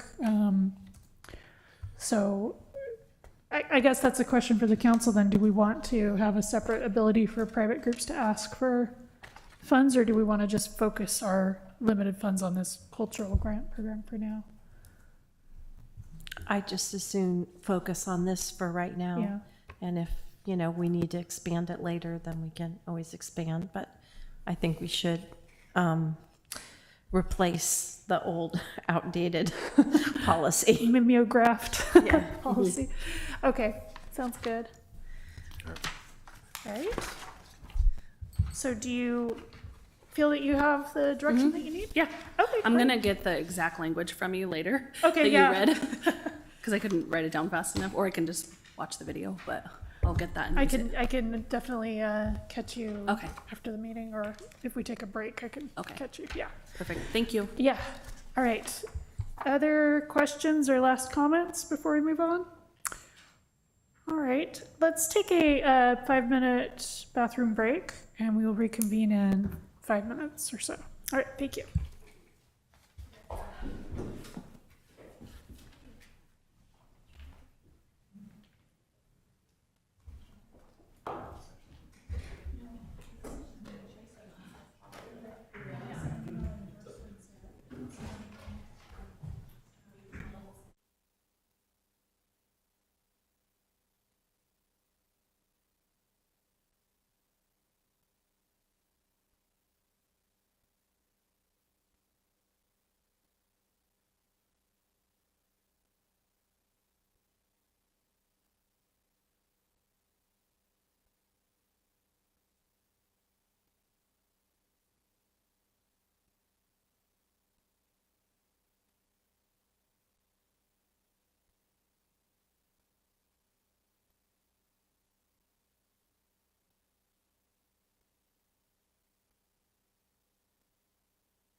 Okay, we are going to reconvene the city council meeting.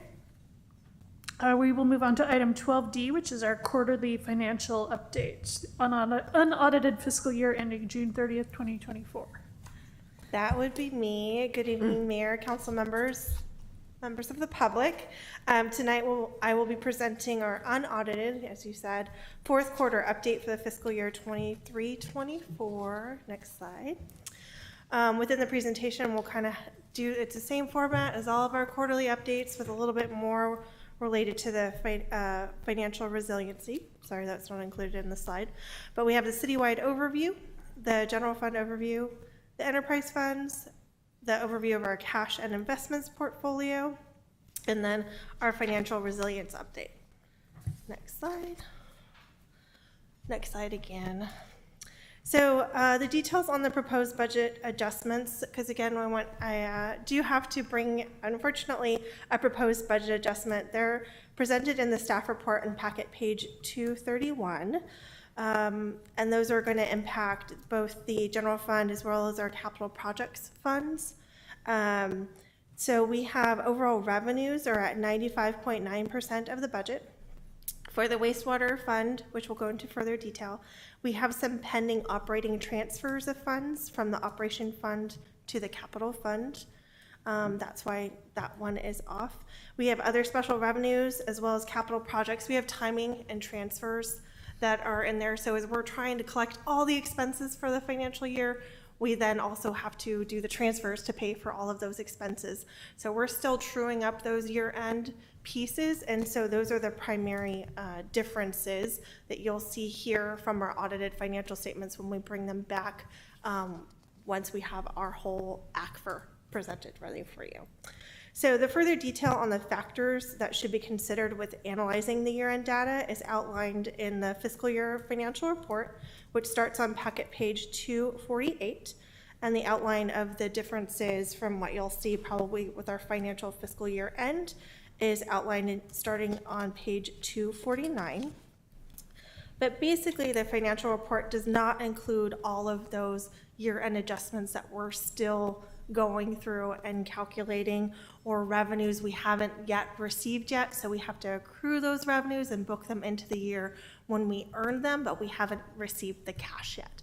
So those are excluded from the report for the most part. There are some estimations we have in here for the sales tax. As far as the expenses go, we are at overall citywide at 89.6% of budget. The general fund, it does include that adjustment as outlined within the staff report, which is a budget adjustment net for transfers of an addition of $700,000, as well as an increase to rec for $40,000. The capital projects and special revenue funds, again, it's timing for those expenses going out to fund the capital projects or to fund the grants. So transfers out are an expense line item, and so that's where that component comes in. Again, we also have the internal service fund, which is pending the true up for the compensated absence use of funds. So as we have some expenses that come in for payouts related to salaries and benefits, we have some true ups that need to happen in the internal service funds to pay for those. Next slide, please. So moving on to the general fund, there's detail related to the general fund, and it's outlined in the financial report starting at packet page 251. This is the start of the Kids Day Parade this year. I was really excited to include it in the packet. Next slide. Oh, you're already there. So the primary adjustments that there are included in here. So again, everything that is included in the staff report as a proposed adjustment has already been adjusted herein. Additionally, we have an adjustment for the prior year's revenues. In order to be able to compare the financial years, we have a significant receipt of funds related to the sale of the park and ride lot at St. Joseph's Way. That was just over $2.375 million. And so that has to be removed in order to really compare the revenues year over year. And so that has been removed also as an adjusted basis to be able to compare both the prior year's actuals to the current year actuals, as well as to the adopted budget. The park and ride lot revenues, they were placed in a escrow fund, and they are exclusively used for the replacement park and ride lots. As this shows, the comparative revenues have increased 3.3%, while the expenditures have increased 1.1%. Next slide. So we're just going to dig a little bit deeper into the detailed adjusted revenues, again, removing that one-time receipt from the prior year. Most revenues are increasing, but there are some differences. So the sales tax are estimated to be approximately $92,000 less than the prior year, and 1% or approximately $60,000 less than budget. This is an initial estimate. We still haven't received the final month's payments, so it could come in better than we're projecting because we used an average basis for that final payment. But again, we, per our budget strategic planning sessions and everything else, we know that sales tax has been on the decline due to our expectations and the change of sales tax driven activity post-COVID. So people are just not spending as much on goods that are subject to the sales tax as they were during COVID for our city. Again, laces and franchises, we're pending those accruals for the Q4 receipts. So those we expect to be right in line with where we are in budget, but I don't have a good estimate on those. And so those should be trued up by the end of the fiscal year. Charges for services, we do have a decrease primarily due to the projects for development during the year. There is some reduced plan checks and encroachment permits for major projects, as well as decreased traffic and parking citations during the year compared to the prior year. We also have other revenues which increased, oddly enough, and it's really a classification for some of those other charges for services as well. And again, this is on an adjusted basis, and it's due to the other reimbursements for admin costs. So those are also the deposit accounts.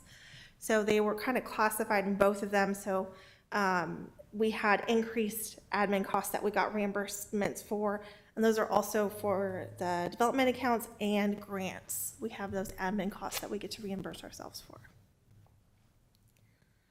Next slide, please. So again, here's our pretty picture of our box of where all of our revenues are derived from for the general revenue funds over the fiscal year. And again, over half of it is derived from the sales tax. And if you split that first sales tax box in half, that's approximately what's brought in from Measure S versus Bradley Burns. Next slide. So now looking at the expenditures, and sorry, the little lines on the graph kind of take away some of the percentages on the pictures there. But again, on an adjusted basis for the general fund, we have those pieces for the increased transfers in, as well as some of the recreation expenditures for their camps, the classes. We're at 96.8% of budget. Salaries and benefits and other expenses are the two primary expenditure areas where the budget was exceeded. However, we do expect to meet all of the budget needs with the savings in each department within the other areas for those departments. So if the salaries and benefits was over, then there's going to be other savings within materials and supplies per se. So salaries and benefits were budgeted more aggressively at the end of the fiscal year based on actuals. And we also had additional ADPs and, like I said, the payouts that are to be transferred as well. The other expenses are increased related to additional recruiting expense, permit expense, and charges to the vehicle replacement again, a replacement fund, excuse me. Again, we expect to meet the budget line items with the savings in each of the departments, so there's no other budget proposal adjustment needed for the classification to meet the budget needs for each department because they are well within the budget needs for each department, and it's expected to stay so. Next slide. So moving on to our water and wastewater funds, or our enterprise funds. Next slide. Overall revenues are at 102 and 97% respectively for the water and wastewater funds compared to their annual budget. The significant difference for wastewater is a transfer from the operating fund, which is an expense, so it's a transfer out of the operating fund to pay to the capital fund.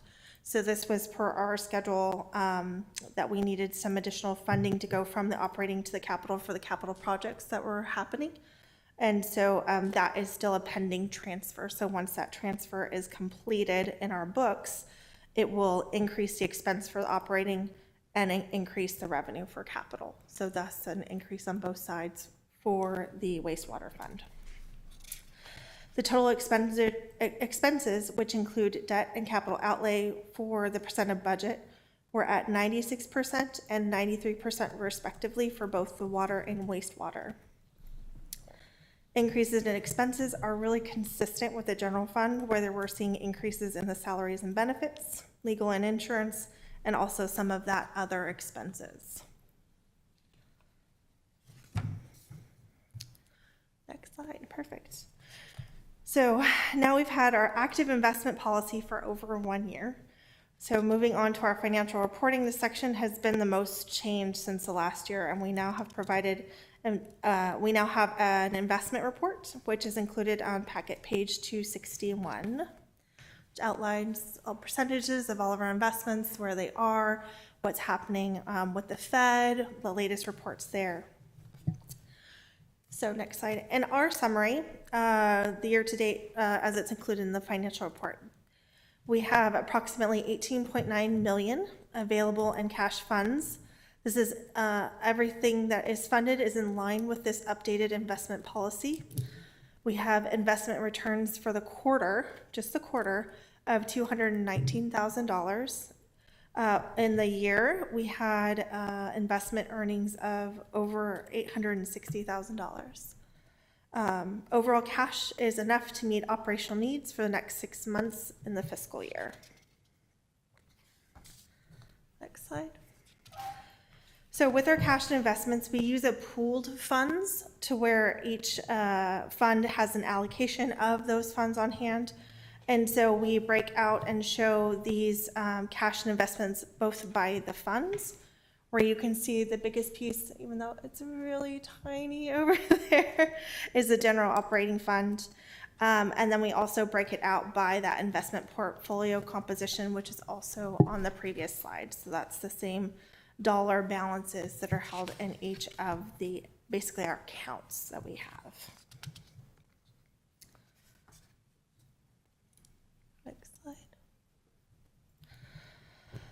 So our fiscal resilience evaluation is the first or second time really including this within our quarterly updates. And so within our slide deck, when we generated this for the year, we also led to us updating our enterprise funds schedule. As you can tell, now there's a new line where we see operating expenses, so you can clearly tie out the operating expenses for the different funds to our resilience evaluations, which we've included in packet pages 257 to 260. All of the items within it are green, because we have our green, yellow, red indicators. We still have these two indicators within the water and sewer fund that are continuing to be yellow. We have the operating expenses to revenue for the water fund, the wastewater fund, and then the agency rates that were different than what we adopted for the water fund. So these are, we're going to continue to evaluate. We're looking at our rate evaluation currently. And so we look forward to bring that back to council and hopefully having some better feedback on what we're going to do to address the yellow and hopefully bring it back into a green. Next slide. So in conclusion, short and sweet, a fiscal year was primarily on track with budget. We do have a proposed budget amendment we have for fiscal year 23-24. So that way, when we bring it within our ACFR, it aligns with what our actual estimates were supposed to be for that based on our transfers that were erroneously excluded. and that we will continue to report back to council on any additional financial updates. All right, thank you very much for that report. Does anybody have questions? Okay, I'm not seeing any questions, so let's go ahead. Oh, Vice Mayor Ford, I see your hand. Sorry. Yeah, thanks. So, thanks for the presentation. I'm on the opening chart where we sort of the overall of the revenues and expenses for all of the funds shows that our budget was budgeted revenue was about 26 million for the year. Budgeted expenses were about 30 million, which sounds like not a balanced budget, but we always adopt a balanced budget. Can you help me understand why it shows a $4 million budgeted underwater? I believe, so you're talking about the citywide revenue to expenses? Yeah, right. Because it includes all of the non-operating. It includes all of the transfers, all the debt, all of the other components that are not a part of our operating expenses. So we continue to invest above and beyond for our streets, for our parks, for everything else. And so those are capital, not included in our operating. However, when we present this report, we include all of our expenses for that. So we've done other functions where we've added to our fund balance in order to afford streets, or gone out and got grants where we have matching. And so all of those expenses are included therein for that. But not the revenue, not the revenues that cover them. Those aren't included, like grant revenues aren't in here. Those would be,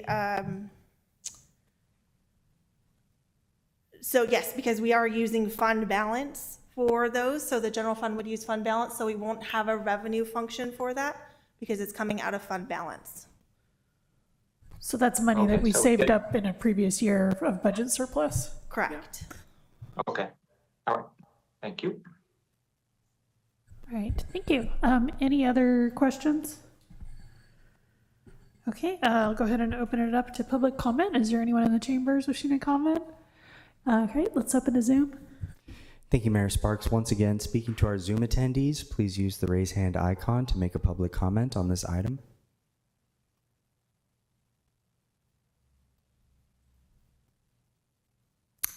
Mayor Sparks, that will end public comment. Okay, thank you. I want to thank you again for this really detailed and transparent report. I really like the fiscal resiliency red, yellow, green system. I think it's really helpful. Yes, go ahead. Do we need to make a motion for the adjustments? Yes, please. Okay, so would you like one? Sure. Okay, so I would like to make a motion that we receive the presentation of the unaudited financial position for the city as of June 30th, 2024, and adopt a motion for the proposed budget amendments. I'll second. Okay, we have a motion and a second. Let's do a roll call vote, please. Councilmember Lemus, Yes. Councilmember Harvey, Yes. Vice Mayor Ford, Yes. Mayor Sparks? Yes. All right, thank you very much. Okay, anything else you need from us? We're good. We're good. Okay, thank you for that excellent motion. Let's move on to our last regular agenda item, which is 12E, discussion and direction on potential letters of opposition to AB 2561 and AB 2557. Is this with you, City Manager? Yes, thank you, Mayor. So the city is a member of CalCities, which is a organization that advocates for city interests at the state legislature. And from time to time, CalCities does send out what they call action alerts when CalCities has taken a position on pending legislation that it's believed will significantly affect cities, either negatively or positively. And action alerts are requests of all member cities to support CalCities' efforts in Sacramento with letters of support or opposition. So in this case, in the mad scramble for the end of the legislative session in August, CalCities recently sent out a request to all members to issue a letter of opposition on these two pieces of legislation.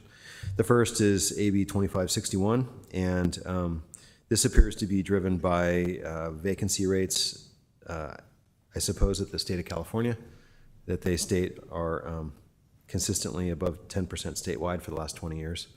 But AB 2561 requires each public agency exceeding a vacancy rate of 15% or more, or exceeding a vacancy rate of 15% for more than 180 days to meet and confer with the bargaining groups within 21 days about strategies to fill the vacancies, hold a public hearing within 90 days about high vacancy rates, obstacles in hiring, and the agency's strategy to fill the vacancies.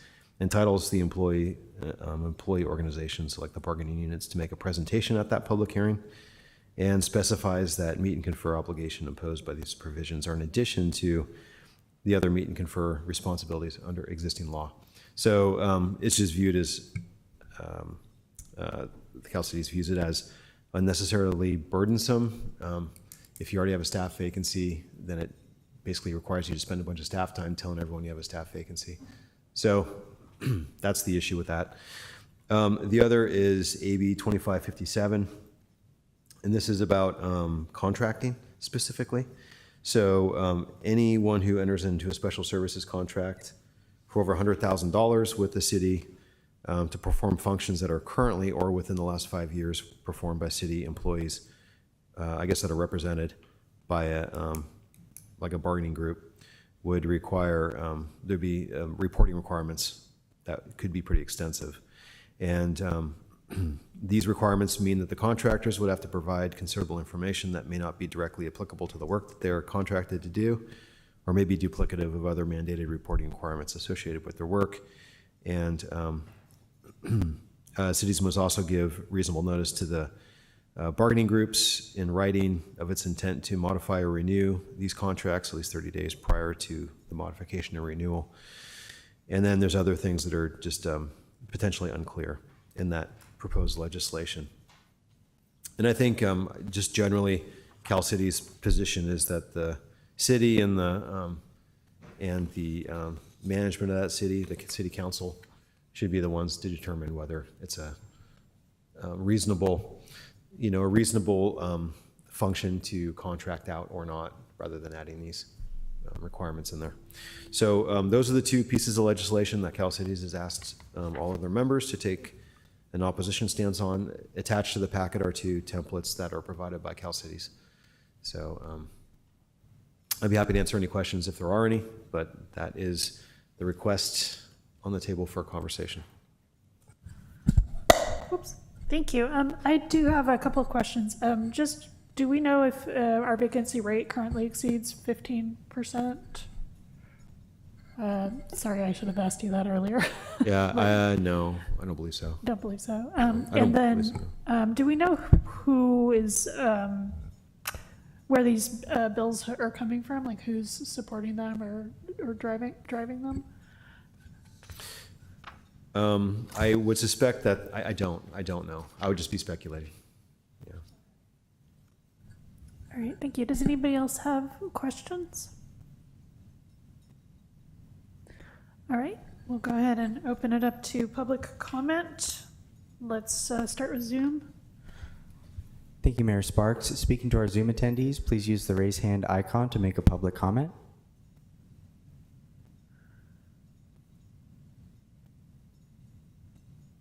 Mayor Sparks, that will end public comment. Okay, not seeing anyone in the chambers stepping forward to make a comment, so that will end public comment. I'd like to open it up to discussion on the council. Would anyone either like to offer thoughts or make a motion? I'm happy to make a motion. I make a motion that we authorize the mayor to sign the letters of opposition for AB 2561 and AB 2557. I think the state is not being very helpful to us, and I don't see that spending more staff time on things is going to help that any, so. Yes, I'd like to recognize Councilmember Ford, Vice Mayor Ford. Thanks. I'm sympathetic to some of the goals of the bills, but I agree that they're overly prescriptive and the remedies don't actually match the problems that they're trying to address. But I would like to sort of go on record as a city that we do intend to work with our bargaining units to address vacancy issues and improve recruitment. And I think we do. And so I'm happy to sort of like recognize that we as a city, we take care not to try to contract out work in order to save money and not do it in-house, which is what one of the bills is trying to address. And that we do work to work with our bargaining units to work on recruitment and things like that. So I'm in favor of signing the letters as long as the focus is primarily about the one-size-fits-all approach that both bills take, and not. I've read the letters and they're okay. They don't, say we don't approve of the goals of working with represented groups.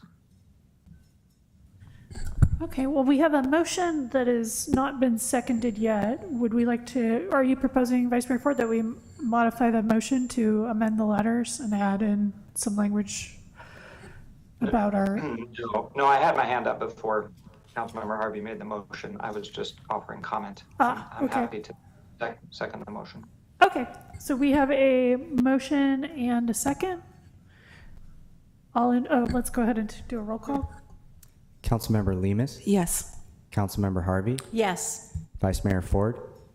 Yes. Mayor Sparks? Yes. Okay, so we will go ahead and send those letters. Thank you. And that brings us to the city manager's report. All right, thank you, Mayor and members of the council. So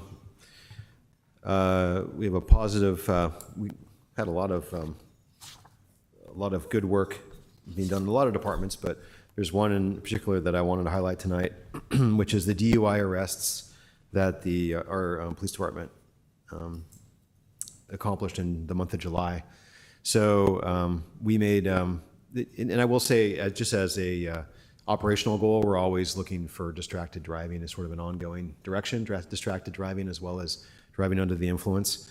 And I think, I know I've reported in prior years that we often get the MAD awards for meeting certain thresholds for our agency size in terms of taking people that are driving under the influence off the road. And this month is kind of exceptional, though, so that's why I'm mentioning it. In July, we had 28 DUI arrests, 24 of which were conducted by a single officer, which was very impressive. This represents the most DUI investigations and arrests made by one officer in a 1 month time period in Sonoma County, I think, ever, is what we believe. So it's very impressive. And then just a reminder that everyone should always designate a sober driver and find a safe way home if you've been drinking or otherwise impaired. These 28 drivers put their own lives and those of others in our community in danger by getting behind the wheel while under the influence. So please work with us, with our police department, to keep the road safe, and for everyone by reporting drunk drivers. And you can call 911 if you observe that. So switching gears to Public Works, interpretive signs, remember those? Yeah, so they're being fabricated now, and we expect that they'll be installed in about 6 weeks. And those placeholders, which are currently on the kiosks, those white boards, will be replaced by these interpretive signs in the first half of October. And then the sidewalk gap closure project, we hope to have bids to open on August 27th. If we get a responsive bid, we are currently projecting that we'll bring this to council for potential award on September 10th, with construction start in early October, if the council awards it. This project constructs pathways and sidewalks in 5 locations. So Putnam Park, from Putnam Park to Park Ave, so that where the trail ends now, just past Putnam Park, to Park Avenue, along Park Avenue from Myrtle to the first parking lot entrance in front of Vets Park. So there's those little gaps in the sidewalk. That's part of the project. West School Street from Clifford to Maple. So this is the last piece of the school route So basically at the, at the upper end of Clifford from the tunnel. So it would go from the tunnel to the new pathway to right to Maple, and then you pick up the pathway there to Richardson and to the school at Thomas Page. And then West Cotati Avenue from Cotati Oaks to Cohen Court. So it's the gap, basically where the sidewalk ends to, well, closest to 116 to where the sidewalk ends, and on the other end of that, on that side of the street. And residents will be notified once the construction schedule is established. Some other parts of this, as you know, from the overall project that we were looking at, some parts have been deferred due to funding. So Valparaiso is a future phase, Valparaiso Avenue, as well as potentially a pathway on Clifford and that little piece of West Cotati that it's also in the overall design concept, but not in this construction phase. Last week we finished up 9 weeks of our Camp Cotati summer camp, and we also had our August movie in the park with our National Night Out event that happened. So it was very successful and it went well. This month we are going to host our first fall open farm youth day at the ranch on August 30th, hosted by Sandy Loam. That's going to be from 4 to 5:30 p.m. So come to the ranch for games, crafts, visits with animals, and more. And the program's open to anyone under 18 and their adult guardian. Pre-registration is preferred, but walk-ins are also welcome. And the August theme is back to school. There will be another open ranch day on September 20th, and that theme is Welcome Fall. Also in September, we'll have our fall family farm and garden workshop at the ranch, where children and their grown-ups, guardians can attend. The fee is $6 per person, and pre-registration is required for that one. And then on September 21st, we're hosting our third annual Cotati Car Show and Movie at La Plaza Park. And the car show is from 3:30 to 6:30, followed by the free movie in the park. And for more information on any of these city programs, you can contact Ashley at 665-4222 or awilson@cotaticity.org, or look for news about these events on our social media sites and web pages. And with that, I'd be happy to answer any questions. All right, any questions from the council? All right, thank you very much for that report. That brings us to city council member reports. Who's got a report? Yes, Councilmember Harvey. So I attended National Night Out. It was a great night. The weather was perfect and everybody seemed to be enjoying themselves. I did not stay for the movie, but it looked like it was going to be fun. Everybody had their little spot all set up by the time I left. It was kind of cute. I attended the board meeting of Marin Sonoma Mosquito and Vector Control, but it was just a closed session, so there's nothing really to report on that. And I attended Mayors and Council Members Association meeting on August 8th, and I'm sure that the mayor will have more to speak about that, but we had a great presentation on the 3 different mobile support teams, and it was very interesting, and just to see the nuances and differences for the 3 groups. So I thought that was great. So hopefully we can work together and at some point maybe make, kind of make the model be one rather than individual specifics. The SCTA RCPA meeting for this week was canceled. So anyways, that's all I have. Thank you very much. Other reports? Go ahead. Yes, I went to several meetings. July 11th, Sonoma Clean Power meeting. July 12th, Regional Parks Foundation. Actually, I was sick that day, sorry. I did go to the Sonoma County Mayors and Council Members Legislative meeting, July 19th. The Cal Cities North Bay meeting, Spinnakers and Sausalito on July 25th. The same day in the evening, went to the GeoZone Town Hall, Sonoma Clean Power held at the Customer Center. That was interpreted into Spanish, so they had it online and an interpreter in person. July 31st, I went to Climate Action meeting at SOMO at the Climate Center. And then August 1st, there was a Sonoma Clean Power meeting. And then earlier today, there was a Cotati Chamber of Commerce meeting. So if anyone wants details, I have like notes and things I took. Thank you. All right, thank you very much. Vice Mayor Ford, do you have a report tonight? Nothing to report. I went to Mayors and Council Members Association like you and Councilmember Harvey, but that's it. Okay, thank you. I have a few things to report, a few details to share. I went to the Water Advisory Committee meeting on August 5th. A couple things of note from that committee.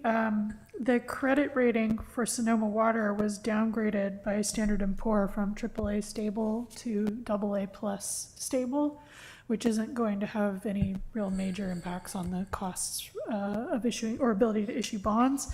But they were concerned, the staff was concerned that Standard & Poor cited the fact that Sonoma Water has a fully volumetric rate as a risk factor for their credit rating. And this, they're making a lot of noise about, we really need to look at the fully volumetric rate. So I wouldn't be surprised if sometime in the next year or two, there was some proposal to go back to the restructured agreement. And I don't know if that was your take of that conversation as well, Mr. Scott, but I wouldn't be surprised if that happened sometime. Yeah. Yeah, they are looking at opening the restructure agreement, but it's a lot of different issues that are being looked at. Okay.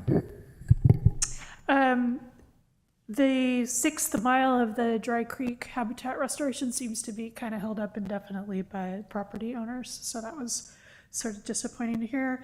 The National Association of, on a lighter note, the National Association of Counties is going to be hosted here, and they're going to have 600 plus counties represented at an event at the ranch at Lake Sonoma, and they're going to highlight our forecast-informed reservoir operations program for counties across the country, which is kind of cool.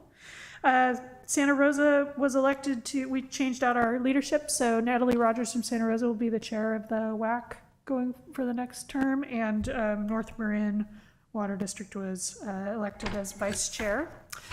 Then I attended the Mayors and Council Members Board meeting before the general meeting that several others attended. The schedule for upcoming board meetings in September, the cities will be discussing our BAFA, our housing, affordable housing bond measure. There's going to be a committee formed to determine the funding formula for how the cities receive their allocation in the event that that $20 billion bond passes.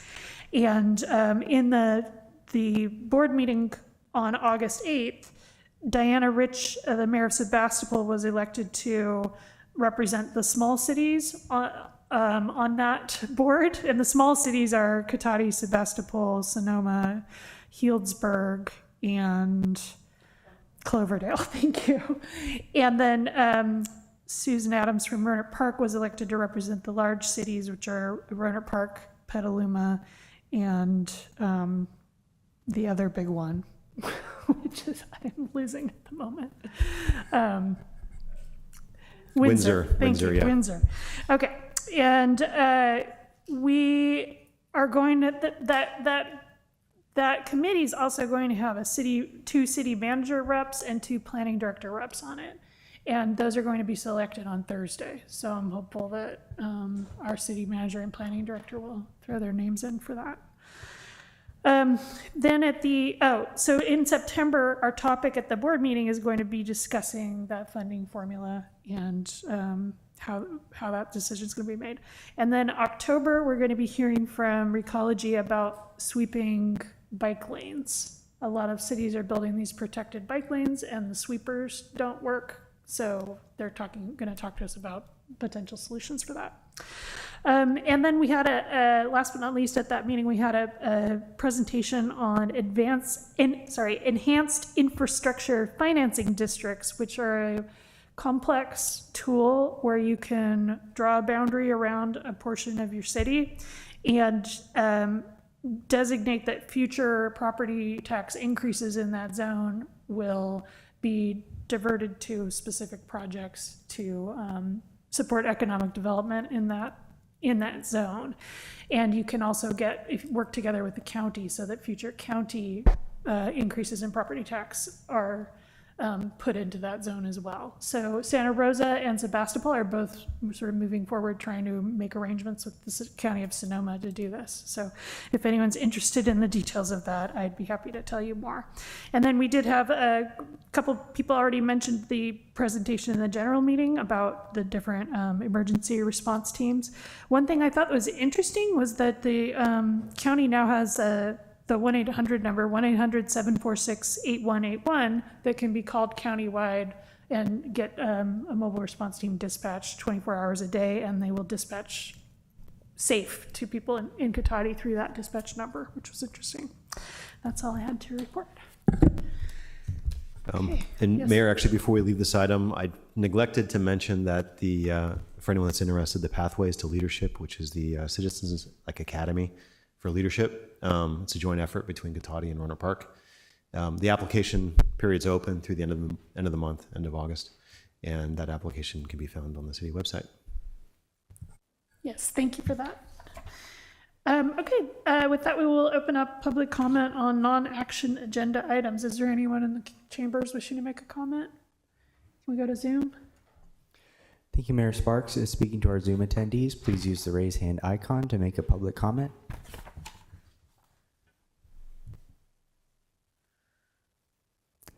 That will end public comment. Thank you, Mayor Sparks. Thank you. And we're going to now go into closed session, a conference with city labor negotiators, government code section 54957.6, city designated representative, city manager designee, employee organization unrepresented. Can we please open public comment regarding the closed session? Let's go to Zoom.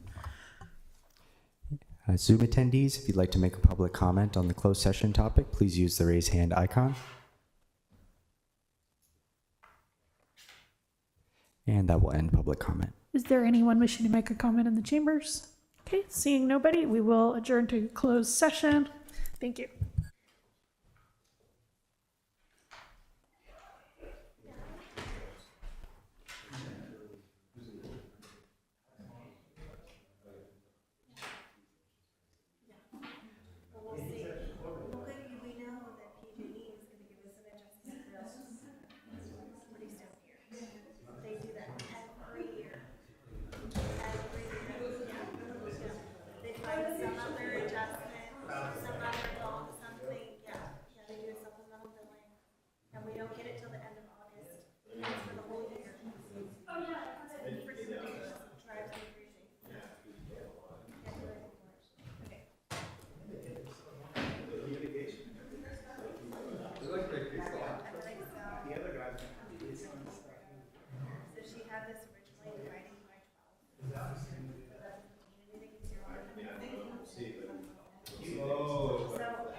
Three locations for the garbage. That if you copy them.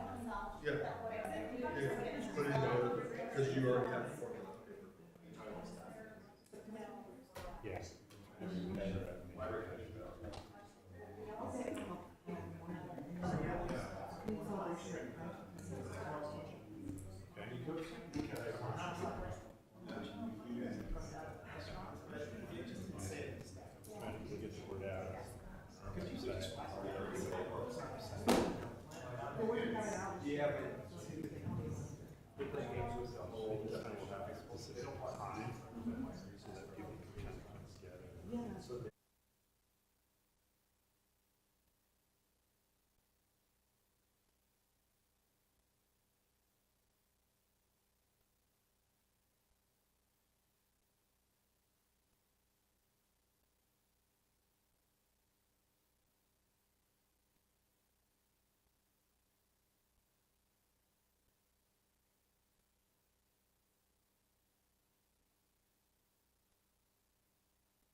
All right, we have returned from closed session. There's nothing to report out of the closed session.